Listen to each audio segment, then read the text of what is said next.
Para poder entender el discernimiento, tenemos que partir de la idea de que las personas lo decidimos todo, lo elegimos todo.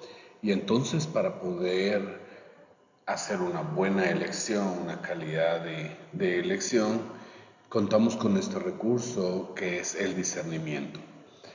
Entonces, el nombre del curso se ajusta muy bien a lo que sería bueno que consideráramos, saber decidir, y no solo decidir porque sí y decidir impulsivamente, sino que saber decidir, pero antes discernir.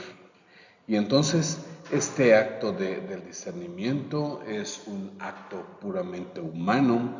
Es importante que las personas lo estamos decidiendo todo el tiempo. Todo el tiempo estamos decidiendo cada día de cosas tan comunes como el vestuario, la alimentación, la vivienda, a cosas más profundas como estamos eligiendo la profesión, estamos eligiendo el oficio, estamos decidiendo cuestiones más serias como el estilo de vida, las relaciones interpersonales o familiares. Lo estamos decidiendo todo el tiempo.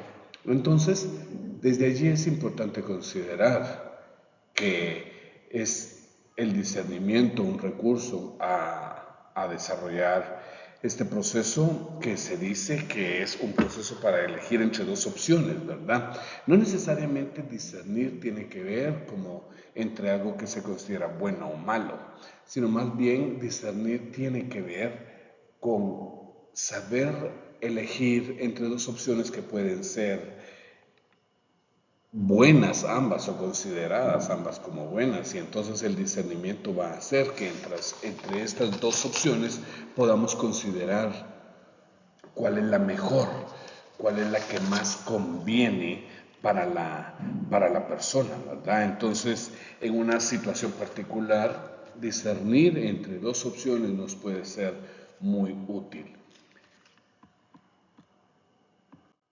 Sobre el origen, sobre el origen del discernimiento, se nos habla que se puede registrar hasta el origen de la Iglesia Católica, las primeras comunidades cristianas y del apóstol Pablo, Pablo de Tarso, que escribe en sus epístolas a las diferentes comunidades, les escribe y menciona algo sobre saber discernir sobre los espíritus.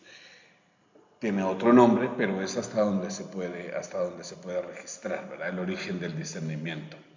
Y luego, más adelante, cuando pasa el tiempo, entonces nos encontramos con San Ignacio de Loyola, quien practica los ejercicios espirituales con su comunidad, funda una comunidad usando estas formas de discernimiento y nos va enseñando cómo el proceso, ¿verdad? Entonces podemos definir los orígenes del discernimiento desde las primeras comunidades cristianas y luego pasando por la práctica que ideó Ignacio de Loyola al día actual, que contamos ya con varios métodos y varias formas, pero los ejercicios espirituales de los jesuitas siguen siendo verdaderamente importantes para este discernimiento.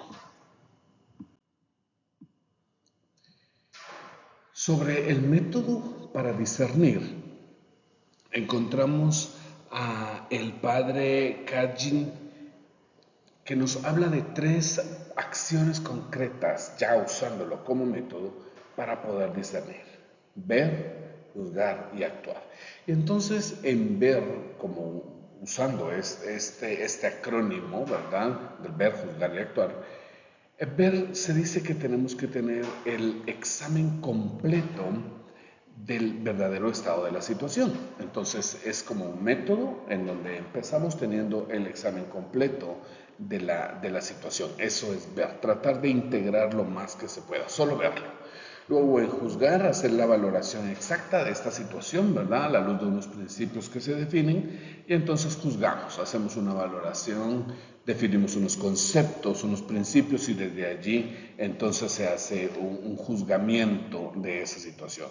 Y luego actuar, como el último paso, ¿verdad? En donde se nos pide que entonces, ya que vimos, ya que analizamos, entonces tomemos una actuación a partir de esto.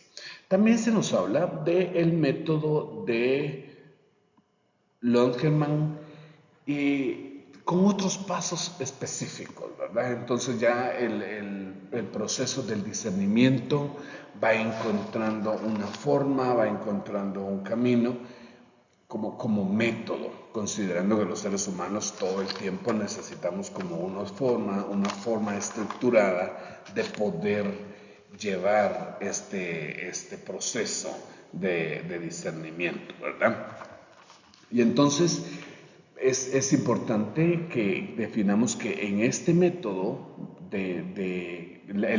los ejercicios del discernimiento, usando un método, siempre deben buscar este proceso de la búsqueda de la voluntad de Dios. Deben buscar siempre, no importando el método o la forma que sigamos, esta búsqueda después de hacer el análisis, después de comprender lo que está pasando, como este segundo método que nos proponen, y la reflexión, siempre buscar al final cuál es la mejor de las opciones en una situación dada. Ahora, el método de los ejercicios espirituales o los ejercicios espirituales como un método, ¿verdad? Este proceso que se ha definido, que pueden ser en semanas, unas semanas, se habla de 3 semanas y hasta 4 semanas para hacer estos ejercicios. Y se trata de encontrar allí, como lo decía antes, la voluntad de Dios. Se trata de ir y buscar cuál es la voluntad de Dios en una situación específica. Y si no es como tal una pregunta, podemos llevar unas preguntas existenciales a los ejercicios, como ¿para qué vivir? Ir a los ejercicios y tratar de responderme esa pregunta. ¿Para qué vivir? ¿Cómo vivir? Es otra pregunta. Y una tercera, ¿por qué vivir? Entonces, la práctica de estos ejercicios puede ayudarnos a responder estas preguntas. Los ejercicios como un método, ¿verdad? Nos pueden ayudar a encontrar la orientación de la existencia humana y respondernos a la pregunta de si la existencia humana tiene un sentido y si el hombre tiene un destino o no. Ahora, las implicaciones del discernimiento es que uno necesita saber discernir. No solo es dedicarse por entusiasmo, sino que hay que aprender a saber discernir. Tiene esa implicación. También implica tener el coraje de asumir el costo del discernimiento, dice el Papa, que tiene un costo, tiene un desgaste. Yo no voy a decidir impulsivamente. Es un acto importante de la vida y esto tiene implicaciones, ¿verdad? Y entonces siempre el discernimiento es individual, aunque se haga dentro de una comunidad o una comunidad esté discerniendo, el discernimiento siempre es un acto individual y de nuevo se busca escuchar la voz de Dios, la voluntad de Dios. Y otra implicación es que hay que asumir que es un acto agotador y que no es tan sencillo, ¿verdad? Que requiere paciencia, que requiere parar todos los procesos mentales para detenernos a nuestras intenciones más profundas. Los tipos del discernimiento, se habla de el discernimiento espiritual comunitario, como decíamos, una comunidad discerniendo como el modelo de Ignacio de Loyola. Se nos habla de el discernimiento pastoral vocacional, Que interesantemente es que no se trata de buscar vocaciones religiosas o únicamente en ese sentido, sino que se trata de que la persona busque este llamado a la santidad que se nos hace y busque de qué manera va a vivir el llamado luego de un discernimiento.